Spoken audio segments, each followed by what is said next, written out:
Perjuangan kita sesungguhnya bukanlah tentang mencari yang benar, melainkan menjadi yang benar. Bayangin kalau kita belum benar di hadapan Tuhan, kita belum utuh di hadapan Tuhan, apapun yang kita cari pasti kemungkinan besar nggak mungkin benar.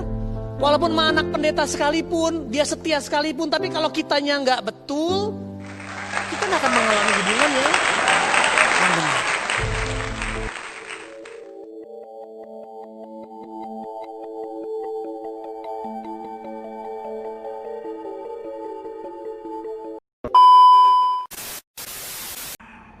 Pada waktu itu angin cukup kuat dan ombak lumayan besar pada waktu itu.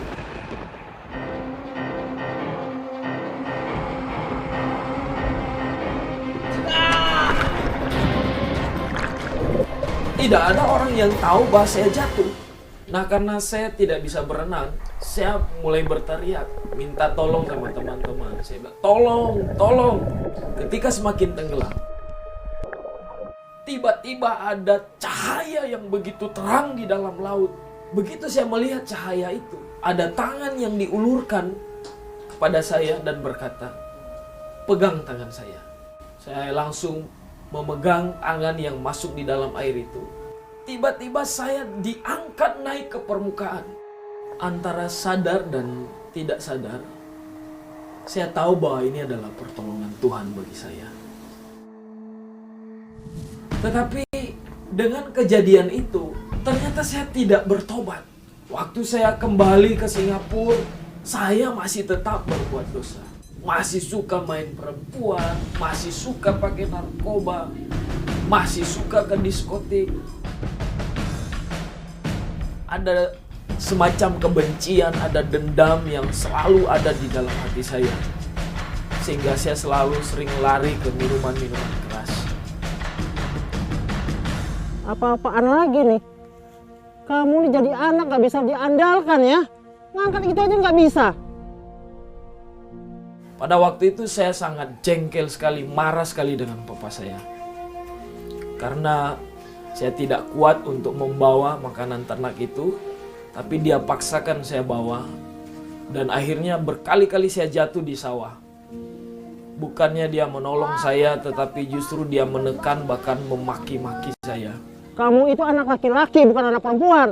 Masa ngangkat itu aja nggak bisa? Ayo cepat!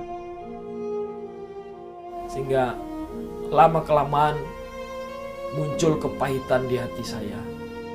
Seiring berjalan waktu, hubungan saya dengan papa saya masih tetap tidak harmonis. Karena papa saya memang orangnya keras, karakternya keras. Tetapi mama saya masih begitu memperhatikan saya. Ketika saya tamat dari SMA pada tahun 94, saya merantau. Kamu baik-baik ya di sana? Akhirnya saya bekerja di pelayaran di kapal tanker. Jadi waktu itu kami bawa minyak dari Singapura menuju ke Arafura. 2 bulan kemudian tiba-tiba saya mendapat kabar bahwa mama saya meninggal. Ini semua gara-gara papa.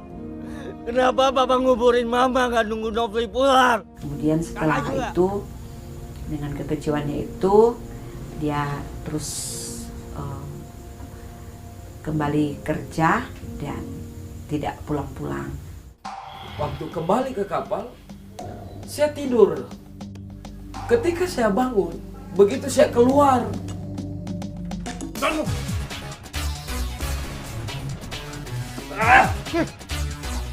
wajah mereka ditutup jadi semacam ninja dan mereka membawa senjata. Dan di saat muncul ketakutan yang luar biasa, saya sudah tidak tahu harus berbuat apa. Kapal kami dibajak hampir 1 bulan. Dan pada waktu itu saya langsung mengambil keputusan bahwa saya akan berhenti dari kapal, saya mau bertobat dan saya mau kembali pulang. Akhirnya minyak yang ada di kapal kami sudah diambil, ditransfer, dan para pembajak sudah turun, sudah pindah ke kapal mereka. Akhirnya saya mengambil keputusan untuk pulang ke Manado.